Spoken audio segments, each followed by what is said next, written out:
A case study of international trade problems in India. Author Dr. R. Ramachandran, Assistant Professor in Commerce, DDE, Annamalai University, Annamalai Nagar, Tamil Nadu.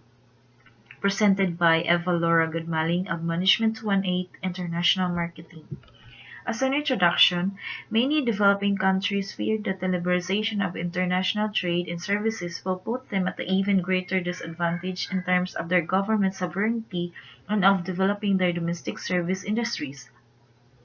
However, just as there are vastly different levels of development among third world countries, especially in India, there are also differing views on the cost and the magnitude of this cost of freeing up the trade in services. So for instance, India had led a number of developing countries in opposing the inclusion of discussions on the trade and services in the Uruguay Round.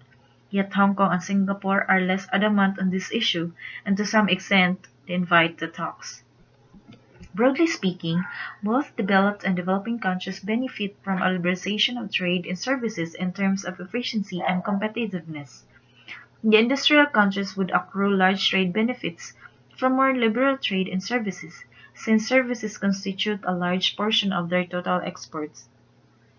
India has not been endowed by nature with the same productive facilities.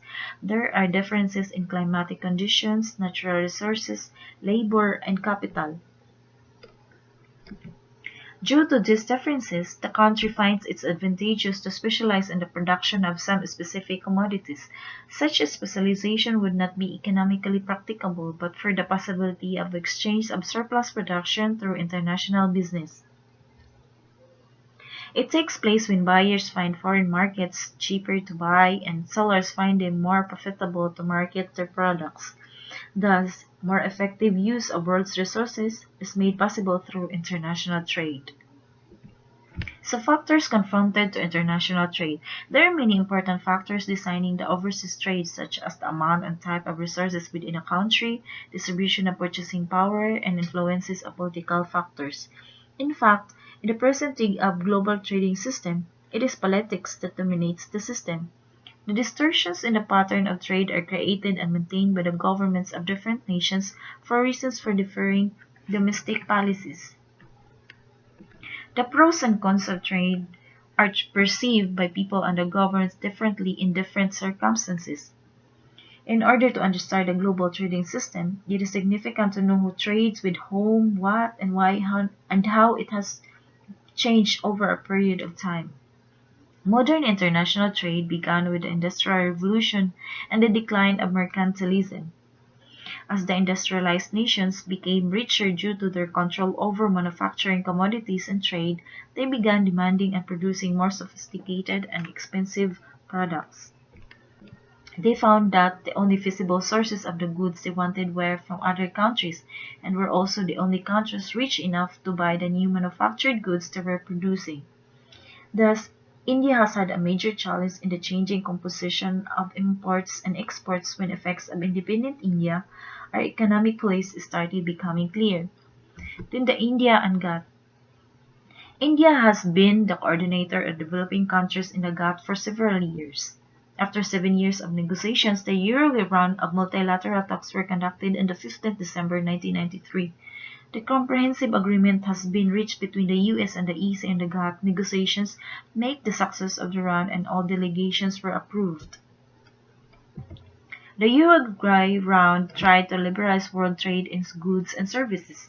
Any process of liberalization helps the efficient and hurts the inefficient. But India is an efficient producer of goods and services such as in the areas like textile, garments, agriculture, pharma, software, and etc. Then, if production is more inefficient and improvement in technological, infrastructural aspects, it will gain a lot from God. The new global trading system.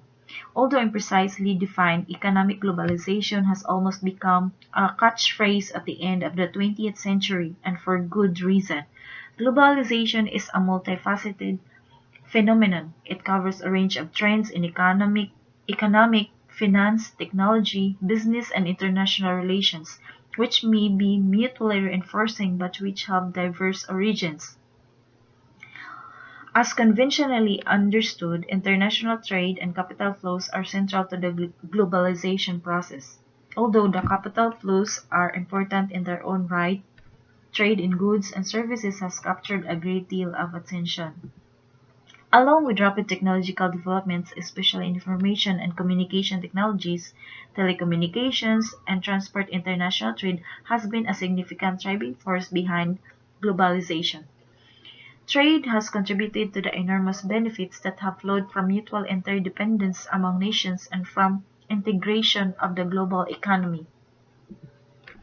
The spasmodic trends in trade liberalization. The proportion of goods and services produced in the global economy and traded internationally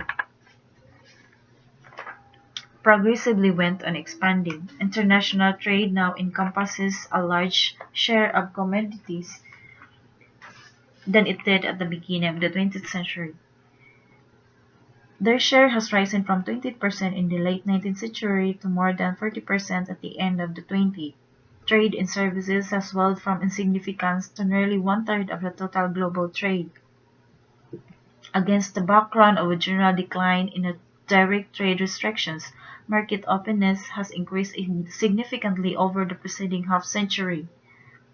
The present volume of global merchandise trade is 16 times when it was in 1950. It has almost tripled as a share of global GDP.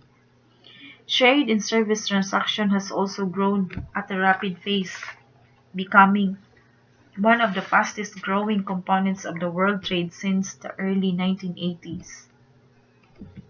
Global trading environment in future. Another sign of confidence in the global trading system was that GATT members constantly had recourse to the dispute settlement mechanism. Up to the end of 2000, over 200 complaints had been lodged by a broad cross-section of GATT members, developing and industrial, small and large. Members' commitments open the channels of commerce which stay open out of respect for the global trade regularization. The recent emerging market crises have been demonstrated that the global trading system can prevent protectionist solutions of domestic crises. The crisis economies and the global economy recover much more quickly than had been anticipated. One of the reasons behind such rapid recovery was that these WTO members kept their markets open, notwithstanding a crisis solution, owing to the implementation of the recommendations of the Uruguay Round and new GATT's initiatives in the liberalization of services and information technology. Those markets were more open than ever before. So as conclusion, the discipline of international business has had an enduring debate on trade liberalization and openness. The great scholars like Smith extolled the virtues of trade liberalization, privatization, and universalization. It is easy to see the three essential sources of economic growth, namely growth in inputs, improvements in efficiency of allocation, and innovation. Being open to trade and investment contributes to each of the sources of growth, while the potential benefits of the perspective of growth and global welfare have been obvious for a long time. Appreciation of their potential in full measure has been slow in coming, and the government's approach to the negotiation too did not suggest that it had a viable strategy to deal with a world economic order in which alliances of developing and developed countries are rapidly losing the dependencies and self-sufficiency. So these are the references.